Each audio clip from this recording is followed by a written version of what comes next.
Hello dear students, welcome to the another virtual class of history. So today I am going to teach you the formation of Muslim League, and within this chapter with these three topics are there which we have to cover it. Before that, if you have not subscribed my channel till now, please do subscribe it and share it among your friends. So let's start with it. So factors responsible for the growth of Muslim League. So what were the factors which gave rise to the Muslim League? As you know that Muslims rule were there, and then what happened that the Muslims felt that they need to have their separate organization. Okay, certain factors are there which we have to discuss it minutely. We are not going to waste our time on these factors and all. The first one is that divide and rule policy played by the British government.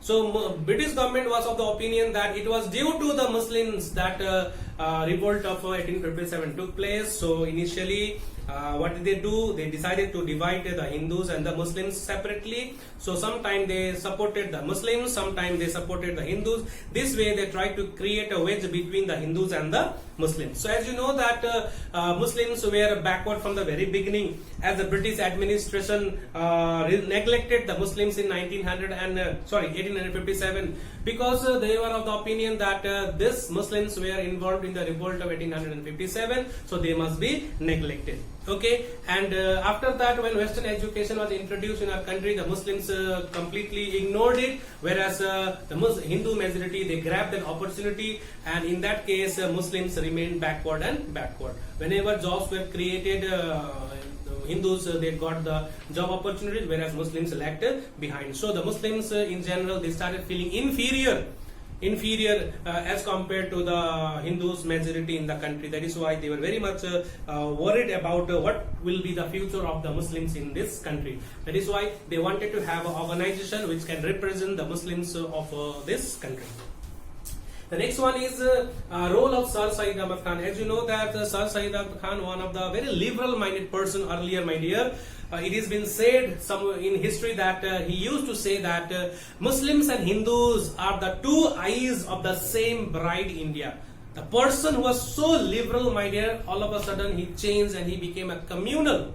How it happened? So here also British played a very important role in instilling communalism in the minds of Sir Syed Ahmed Khan, because they knew that if we make this man communal, then definitely the followers of Syed Ahmed Khan definitely will become communal. Okay, so he felt that the Muslims are becoming backward, and so we need to educate them. That is why he needed the help of the British government. So with the help of the British government, colleges were opened up, like in 1857 he established the school at Aligarh.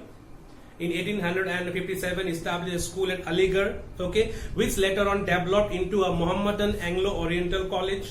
Okay, so what was introduced there in that college? He introduced Western science and English. Okay, and the principal was British, my dear. British principal of MAO, that was Theodore Beck. He played a very negative role in instilling communalism in the minds of Sir Syed Ahmed Khan. So he was made, the Muslims were made communal because of the negative role played by the British government. Okay, so Theodore Beck, the British principal of MAO college, my dear, okay, he supported all the activities of the Muslims, and now onwards Sir Syed Ahmed Khan blindly started to follow whatever Theodore Beck wanted him to do, and that is why Sir Syed Ahmed Khan became more and more communal under the influence of Mr. Beck. So Mr. Beck, Theodore Beck, instilled communalism in the minds of this liberal person, okay, who once used to say that Hindus and Muslims are brothers, Hindus and Muslims are two eyes of the same bright India, now became communal.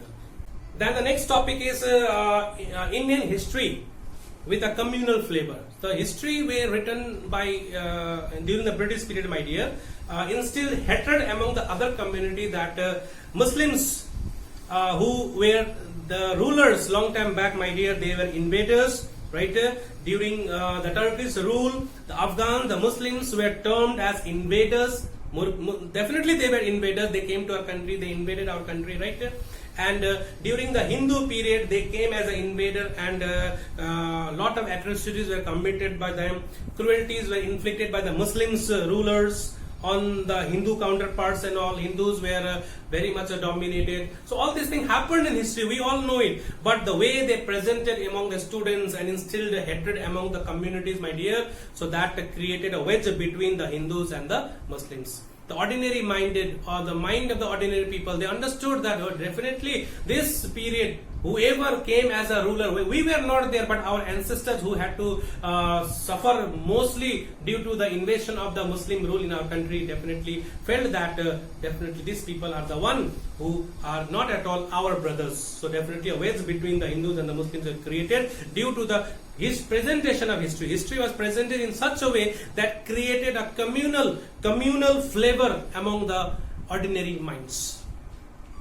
Okay, history played a very, very important role in creating a wedge between the Hindus and the Muslims. Okay.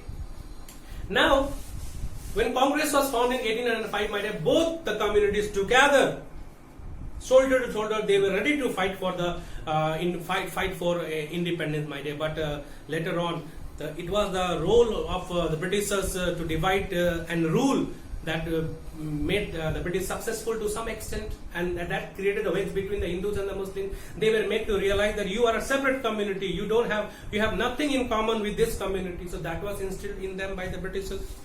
Okay, and the next one, during the national movement, or we can say during the radical nationalist. During the anti-partition movement, my dear, they were made to realize that there is a religious touch in the national movement. Like, for example, during the anti-partition movement, the people went out to the street, took bath in Ganga river and all, tied Rakhi to each other's hand, took a vow of Swadeshi and boycott in front of goddess Kali and all. So that was interpreted to them by the Britishers that, see, this is a Hindu organization, this is a Hindu organization where religious touch is there. Right, and that the Muslims were made to feel, and they were realized that this is not your movement, that is their movement, because the religious touch was seen in most of the movements.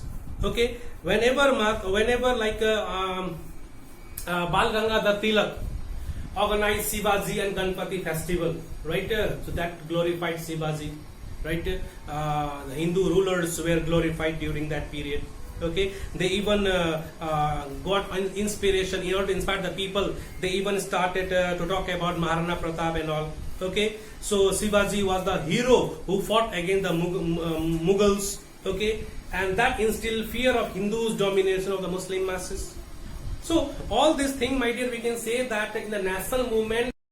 So that in the movement, my dear, anti-partition movement, a religious touch was seen. Muslims in general, they did not mind it all. They simply thought that we are being separated, we don't want to separate ourselves. But the third person, that is the Britishers, what did they do? They tried to create or instill hatred. They wanted to make them separate from the Congress. That is why they did this type of, they played this type of role, and they became successful also.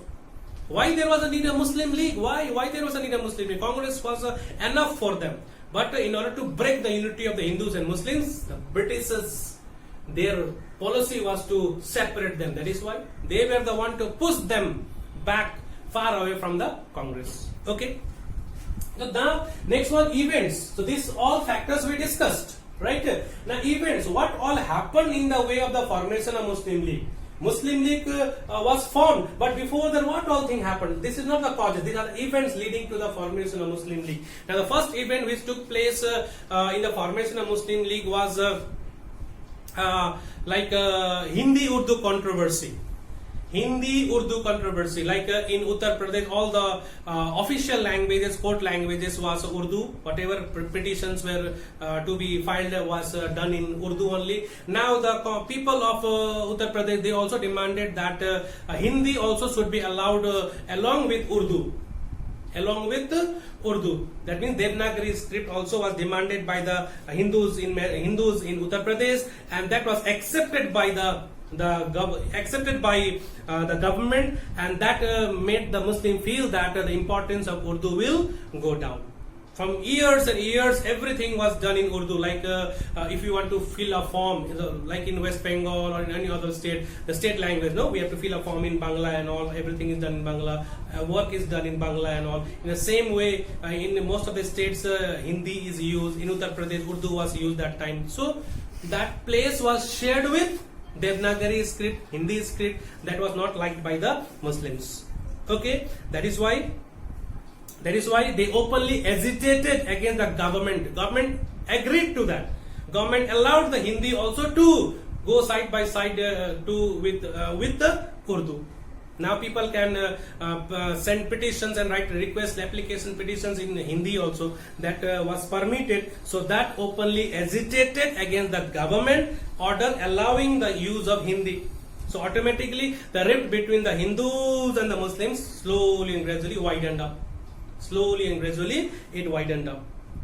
Okay. The next one is Partition of Bengal. Now the Partition of Bengal, the earlier we discussed was separate, but now here we are going to discuss the Partition of Bengal in context to the events leading to the formation of Muslim League. So you know Partition of Bengal took place, right? So initially most of the Muslims, they took part in the anti-partition movement also, right? But here later on the Muslims were taken to their side by the British. Lord Curzon became successful in bringing the Muslim League to their side, the Muslims to their side, because they were convinced that the state which is going to be created, that is East Bengal, which is going to be created, will be a Muslim dominated state where you will be the rulers. Okay, so but the government own the favor of the Muslims on the ground that the new province of Eastern Bengal and Assam would be the Muslim majority region. So this fulfilled the desires, my dear, of the Muslims for the separate state, and that is why Nawab Salimullah of Dhaka, that is the leader of Dhaka, welcomed the partition. Nawab Salimullah of Dhaka, he was a Muslim, my dear. He was convinced by the Britishers. That is why he welcomed. Yes, we are happy with the partition. Whereas rest of the people of Bengal were very much sad with this partition. But the Muslims, they okay, no problem. We are happy with the partition. Okay. So therefore, the Muslims, it is not that all the Muslims, my dear. Number of Muslims, they supported the British government for the partition of Bengal. Okay. Next one is, as you know, that the moderates were demanding for certain constitutional reforms to be brought by the British government. That is why, my dear, in 1906, my dear, Arundel Committee. In 1906, Arundel Committee was set up to consider the demands of the Congress in a new act which was going to pass in 1909. So Arundel Committee was set up. So during this period, the Muslims thought that if we go and meet with the Viceroy and we can place our demands, and those demands can also get a place in the new reform. That is why all the arrangements were made by the British government itself. The Muslims, they thought that we are going, but they were pushed forward. So British government helped them out. That is why on 1st of October 1906, my dear, a deputation headed by Aga Khan, which was known as Simla Deputation. Simla Deputation, that means they went to Simla with a few Muslim members, and that Muslim people, leaders were headed by Aga Khan. That is why the entire deputation came to be known as Simla Deputation. They went there, they met with the Viceroy. Okay, Lord Minto was the Viceroy at that time. They met with them, and then they placed their demands. Okay, they placed their demands. So what were the demands like? Number one, they demanded that they wanted representation not according to numbers, but they felt Muslims' representation in legislature should be according to their status. According to their status, the representation should be. Number two, setting up of separate electorate for communal representation. They demanded for separate electorate. Okay. Number three, they were to have assured greater representation. They wanted greater representation in military, civil, education, even in municipal bodies. They wanted greater representation. Okay, this were the demands placed in front of Lord Minto. Then they also asked for the help of the British government to establish Muslim universities which would teach religious, cultural and intellectual concepts. Then the fifth one, competitive exams should be abolished. Direct recruitment should be done. Okay, competitive exams should be done. This were the demands placed by the Muslim deputation in front of Lord Minto. Okay, so later on, while leaving from Simla, the Muslim leaders were assured by Lord Minto that don't worry, your political interest in India would be safeguarded. Your interest would be safeguarded, don't worry. Okay, and they returned back. Okay, that was all about Simla Deputation, so which comes under the formation. So first one, Hindi-Urdu controversy, then Partition of Bengal, then Simla Deputation. Simla Deputation was led by Aga Khan. Now the formation of Muslim League. So now the last part we'll discuss, that is the formation of Muslim League. As you know that at that time anti-partition movement was gaining ground. Okay, Muslims were happy with the reforms been promised to them by Lord Minto and all. Okay, then it was in this situation, my dear, one educational conference was held at Dhaka, where all the important leaders of the Muslims from different corners of the country, they met over there, and in general discussion they decided that why don't we have a Muslim organization for the Muslims of our country, and they agreed to it also. And then with the approval and agreement of all the Muslim leaders present in Dhaka, so they formed the new organization known as the Muslim League.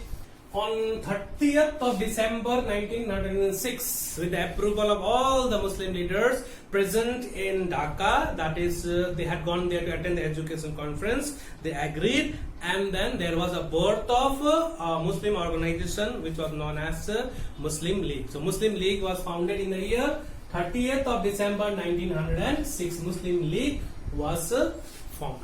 Okay, Muslim League was formed. So after the formation of Muslim League, what were their objectives? So there should be some motive, no? Why this organization is formed? What is the motive behind that? So few are there which you can remember it. It is also very important for you also. The objectives of the Muslim League. Like number one, to protect the rights of the Muslims.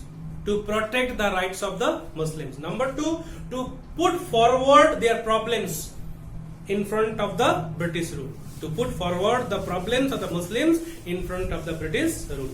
Okay. Then third one, to spread loyalty towards the British among the Muslims. To spread loyalty, all the Muslims should be loyal to the British. That should be spread among all the Muslims. Okay. And number four, my dear, to prevent any feeling of hostility towards the other communities of India. To prevent any hostilities towards the other communities of India. Okay, and to place their demands in front of the British government. So they must be loyal to whom? The British government. They thought that if we be loyal to them, then our rights will be safeguarded. If we support the Congress, if Congress became successful in freeing our country, then what will be our position? We will be leading a secondary life in our own country.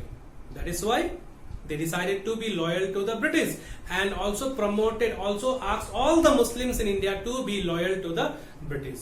Though I cannot say all the Muslims, right? But they appealed to all the Muslims that we must be loyal to the British government. So Muslim League was formed. Muslim League was on whose side? On the British side. They were supporting them, and they were very loyal to the British government. So this is all about the formation of Muslim League. 13th of December 1906, Muslim League was formed, and 4 objectives or 5 objectives are there that you can remember it, and you will be asked in the board exam also what were the objectives of Muslim League. So as per your reduced syllabus, this is asked, right? Muslim League, when Muslim League was formed, and what were the objectives of Muslim League. That much you have to study. And rest of the topics I discussed in order to make you understand why and how the Muslim League was formed. Okay, hope you all have understood it. So thank you for listening to me. Okay, so this much for today. We'll meet again next class. Till then, take care, stay safe. Bye bye.